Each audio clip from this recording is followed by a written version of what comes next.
A história da Bíblia. As traduções confiáveis das Escrituras Sagradas baseiam-se nas melhores e mais antigas cópias que existem e que foram encontradas graças às descobertas arqueológicas. A Bíblia. O livro mais lido, traduzido e distribuído do mundo, desde as suas origens, foi considerada sagrada e de grande importância. E, como tal, deveria ser conhecida e compreendida por toda a humanidade. A necessidade de difundir seus ensinamentos, através dos tempos e entre os mais variados povos, resultou em inúmeras traduções para os mais variados idiomas. Hoje é possível encontrar a Bíblia, completa ou em porções, em mais de 2.527 línguas diferentes. Levantamento de dezembro de 2010. Os originais. Os originais da Bíblia são a base para a elaboração de uma tradução confiável das Escrituras. Porém, não existe nenhuma versão original, de manuscrito da Bíblia, mas sim cópias de cópias. Todos os autógrafos, isto é, os livros originais, como foram escritos por seus autores, se perderam. As traduções confiáveis das Escrituras Sagradas baseiam-se nas melhores e mais antigas cópias que existem e que foram encontradas graças às descobertas arqueológicas.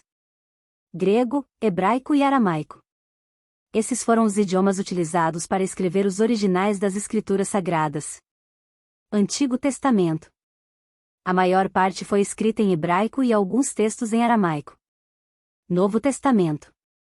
Foi escrito originalmente em grego, que era a língua mais utilizada na época. Para a tradução do Antigo Testamento, a SBB utiliza a Bíblia Stuttgartensia, publicada pela Sociedade Bíblica Alemã.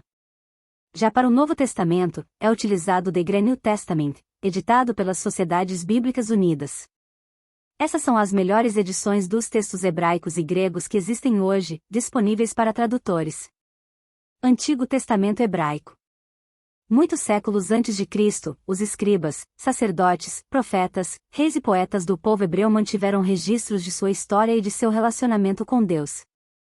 Esses registros tinham grande significado e importância em suas vidas e, por isso, foram copiados muitas vezes, e passados de geração em geração.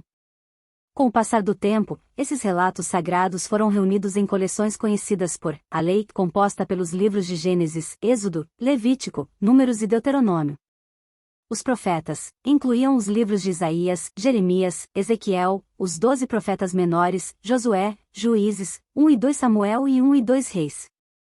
As Escrituras reuniam o grande livro de poesia, os Salmos, além de Provérbios, Jó, Ester, Cantares de Salomão, Rute, Lamentações, Eclesiastes, Daniel, Esdras, Neemias e 1 e 2 Crônicas.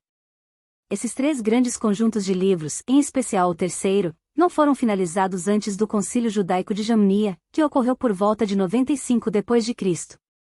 Os livros do Antigo Testamento foram escritos em longos pergaminhos confeccionados em pele de cabra e copiados cuidadosamente pelos escribas.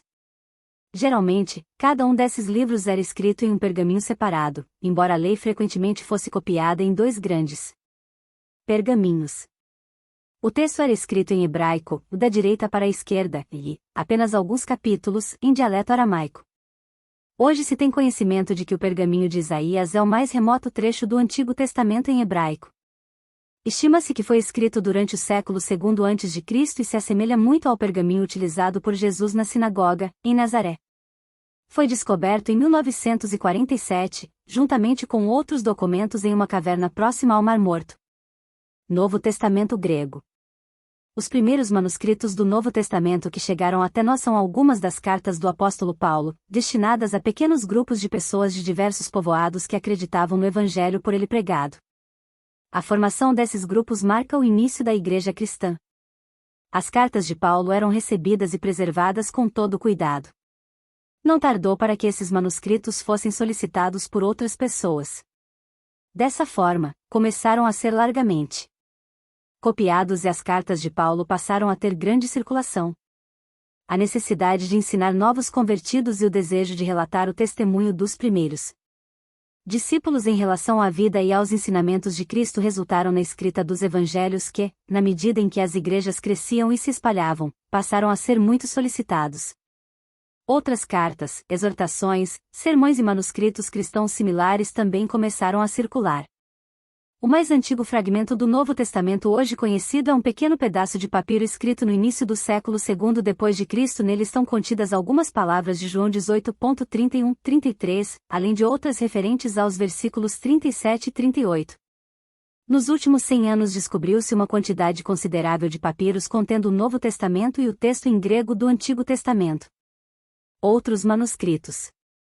Além dos livros que compõem o nosso atual Novo Testamento, havia outros que circularam nos primeiros séculos da era cristã, como as cartas de Clemente, o Evangelho de Pedro, o Pastor de Hermas, e o Didache, ou o ensinamento dos 12 apóstolos.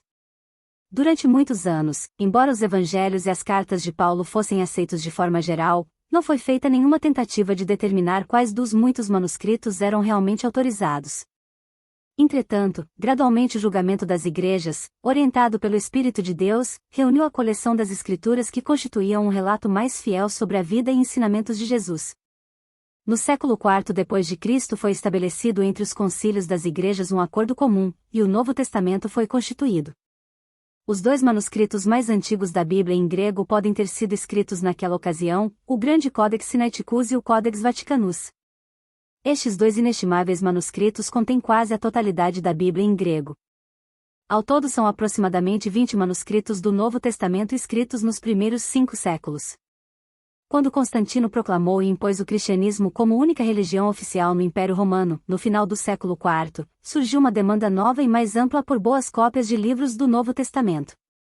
É possível que o grande historiador Eusébio de Cesárea, 263-340, tenha conseguido demonstrar ao imperador o quanto os livros dos cristãos já estavam danificados e usados, porque o imperador encomendou 50 cópias para igrejas de Constantinopla.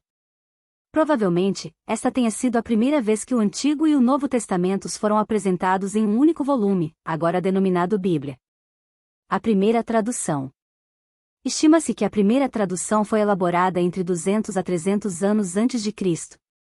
Como os judeus que viviam no Egito não compreendiam a língua hebraica, o Antigo Testamento foi traduzido para o grego. Porém, não eram apenas os judeus que viviam no estrangeiro que tinham dificuldade de ler o original em hebraico. Com o cativeiro da Babilônia, os judeus da Palestina também já não falavam mais o hebraico. Septuaginta, ou tradução dos 70. Esta foi a primeira tradução. Realizada por 70 sábios, ela contém 7 livros que não fazem parte da coleção hebraica, pois não estavam incluídos quando o cânon, ou lista oficial, do Antigo Testamento foi estabelecido por exegetas israelitas no final do século I d.C. A igreja primitiva geralmente incluía tais livros em sua Bíblia. Eles são chamados apócrifos ou deuterocanônicos e encontram-se presentes nas Bíblias de algumas igrejas. Esta tradução do Antigo Testamento foi utilizada em sinagogas de todas as regiões do Mediterrâneo e representou um instrumento fundamental nos esforços empreendidos pelos primeiros discípulos de Jesus na propagação dos ensinamentos de Deus. Outras traduções. Outras traduções começaram a ser desenvolvidas por cristãos novos nas línguas copta, Egito, etíope, Etiópia, siríaca, norte da Palestina, e em latim, a mais importante de todas as línguas pela sua ampla utilização no Ocidente. Por haver tantas versões parciais e insatisfatórias em latim, no ano 382 DC, o bispo de Roma nomeou o grande exegeta Jerônimo para fazer uma tradução oficial das Escrituras. Com o objetivo de realizar uma tradução de qualidade e fiel aos originais, Jerônimo foi à Palestina, onde viveu durante 20 anos. Estudou hebraico com rabinos famosos, e examinou todos os manuscritos que conseguiu localizar. Sua tradução tornou-se conhecida como Vulgata, ou seja, escrita na língua de pessoas comuns, vulgus. Embora não tenha sido imediatamente aceita, tornou-se o texto oficial do cristianismo ocidental. Neste formato, a Bíblia difundiu-se por todas as regiões do Mediterrâneo, alcançando até o norte da Europa. Na Europa, os cristãos entraram em conflito com os invasores godos e hunos, que destruíram uma grande parte da civilização romana. Em mosteiros, nos quais alguns homens se refugiaram da turbulência causada por guerras constantes, o texto bíblico foi preservado por muitos séculos, especialmente a Bíblia em latim na versão de Jerônimo. Não se sabe quando e como a Bíblia chegou até as Ilhas Britânicas. Missionários levaram o Evangelho para Irlanda, Escócia e Inglaterra, e não há dúvida de que havia cristãos nos exércitos romanos que lá estiveram no segundo e terceiro séculos. Provavelmente a tradução mais antiga na Língua do povo desta região é a do Venerável Bede. Relata-se que, no momento de sua morte, em 735, ele estava ditando uma tradução do Evangelho de João. Entretanto, nenhuma de suas traduções chegou até nós.